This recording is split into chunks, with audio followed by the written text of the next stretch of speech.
pour cette présentation qui se termine toujours avec une note de poésie. Donc moi j'apprécie beaucoup. Et puis merci aux services aussi qui travaillent toujours pour cette présentation pour qu'elle soit claire, didactique et pédagogique. Et Dieu sait que c'est pas simple quand on manie des tableaux toute la journée d'en faire une belle présentation comme ça. Donc ce compte administratif montre que le budget de la ville avait été très consolidé pendant tout le mandat précédent par Françoise Amiot et surtout par Hélène Milot. L'amélioration du profil de la dette, l'augmentation des recettes et la diminution des dépenses sur plusieurs années ont fait de notre budget municipal un budget solide. Vous le qualifiez d'ailleurs dans le document qu'on a eu joint, et à juste titre, de budget résilient face à la crise en 2020. En effet, il n'a pas été déstabilisé et il a même présenté des marges de manœuvre qui ont permis de continuer à mettre en place des actions. Ainsi, la hausse des subventions prévues début 2020 a été réalisée malgré la crise sanitaire, pas forcément dirigée vers les secteurs identifiés au départ, mais ça c'est dû à l'adaptation à la crise. Et nous avons collectivement, votre municipalité et la nôtre, avons même pu accroître le remboursement de la dette. Cependant, nous vous avions alerté dès le mois de février, lors du vote du budget, sur les orientations budgétaires nouvelles qui nous semblaient dangereuses, en insistant sur le fait que le budget 2021 serait manifestement le dernier budget à poursuivre cette voie vertueuse. Et la décision modificative qu'on verra un petit peu plus tard vient prouver que nos craintes n'étaient pas infondées. Les recettes liées aux impôts directs locaux sont en baisse de 2,7 millions et les dotations de l'État pour compenser la fin de la taxe d'habitation ne sont en augmentation que de 1,9 million. Il y a donc un manque à gagner de 800 000 €, ce qui est assez peu finalement au regard de l'ensemble du budget.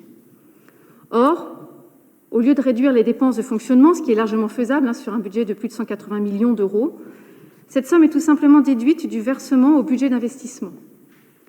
Ce même budget souffre déjà d'un manque de recettes de 660 000 € pour les cessions et puis surtout de 800 000 € en moins de subventions reçues. La première leçon que vous nous aviez servie, je vous cite, « Nous irons chercher des financements extérieurs, ce que vous n'avez pas fait. » Eh bien, cette première leçon tombe. Vous êtes incapables d'aller chercher des financements chez nos partenaires habituels et vous n'en avez pas trouvé de nouveaux non plus. Résultat, le budget investissement est réduit de 2,3 millions. Je me souviens du débat budgétaire où nous avions pris une seconde leçon. Je vous cite de nouveau. Nous allons relancer l'investissement dans la commune. Là où vous avez échoué à dynamiser, à équiper la ville, nous mettrons fin au sous-investissement chronique.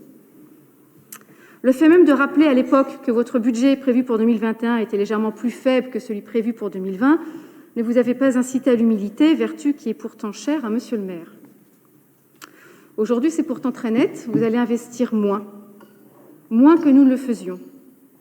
Et cette tendance se confirme dans les AP, malgré l'augmentation des crédits de paiement pour cette année. Certes, un réel effort est porté au secteur du handicap, dont les investissements sont en augmentation, et vraiment c'est une bonne chose. Mais dans le même temps, les lignes budgétaires pour la vidéoprotection et le matériel pour la sécurité civile sont en baisse de 10%. Beaucoup plus surprenant, les lignes budgétaires consacrées aux parcs et jardins de la ville, poumon vert de notre cité, sont en baisse de 13%. Une nouvelle AP est bien créée pour la végétalisation privée, mais elle ne couvre même pas la moitié de ce qui disparaît pour les espaces publics. Il me semblait pourtant que la végétalisation et la biodiversité étaient des priorités pour votre mandat, mais ça ne se voit pas, en tout cas budgétairement. Alors vous allez me répondre que la végétalisation des cours d'école ne marche pas là, c'est vrai, et je ne vous ferai pas l'injure de vous rappeler son montant. Alors des écoles, parlons-en justement, et notamment celle du Sanitas dans le plan en rue. Seule l'école Michelet s'en sort. Les écoles Marie Curie et Claude Bernard, elles, voient leur ligne budgétaire passer à 0. Idem pour le gymnase du Halbardier et l'aménagement de la rotonde. L'ensemble de ces lignes était crédité de 16,7 millions exactement. Ce n'est pas la création d'une nouvelle AP de 5 millions qui compense le manque. Quasiment 12 millions ont disparu des radars. Les écoles du Sanitas ne méritent vraiment pas ce traitement. Elles sont déjà très inquiètes du changement de financement des écoles en REP qui va les impacter lourdement. Elles demandent d'ailleurs leur classement en REP+, afin de garder leurs ressources financières qui leur sont nécessaires pour créer des ressources pédagogiques adaptées aux enfants de ce quartier. La mairie les accompagne-t-elle dans cette demande? Les accompagnez-vous? Je n'ai pas vu passer de position officielle allant en ce sens, alors que vous êtes promptes à signer toutes sortes d'appels. Donc des écoles aux ressources pédagogiques incertaines, dans des bâtiments en mauvais état, dont les travaux ne sont plus financés. Ça fait beaucoup quand même pour ce quartier. Alors, vous pouvez déployer des nouvelles actions politiques de la ville, c'est une bonne chose pour les habitants. Mais ce n'est qu'un pansement sur une jambe de bois si vous ne traitez pas les problèmes de fond. La mise à zéro des lignes d'investissement NPNRU pour les écoles et gymnases de ce quartier est une mauvaise nouvelle. Un sentiment d'abandon commence à s'installer dans ce quartier. Mais, allez-vous me rétorquer, nous créons un budget annexe spécial en rue. C'est vrai, mais il ne se monte qu'à 2,9 millions et il ne concerne que les opérations d'aménagement, c'est-à-dire tout ce qui ne touche pas au patrimoine de la ville. Il ne concerne donc ni les écoles, ni les gymnases, ni les locaux de la Rotonde ou de l'ancien collège Pasteur, mais uniquement les terrains qui sont autour et les achats pour les études. En résumé, les délibérations budgétaires d'aujourd'hui sont édifiantes. Le budget solide que nous avions laissé, capable de résister à la crise, prend déjà l'eau.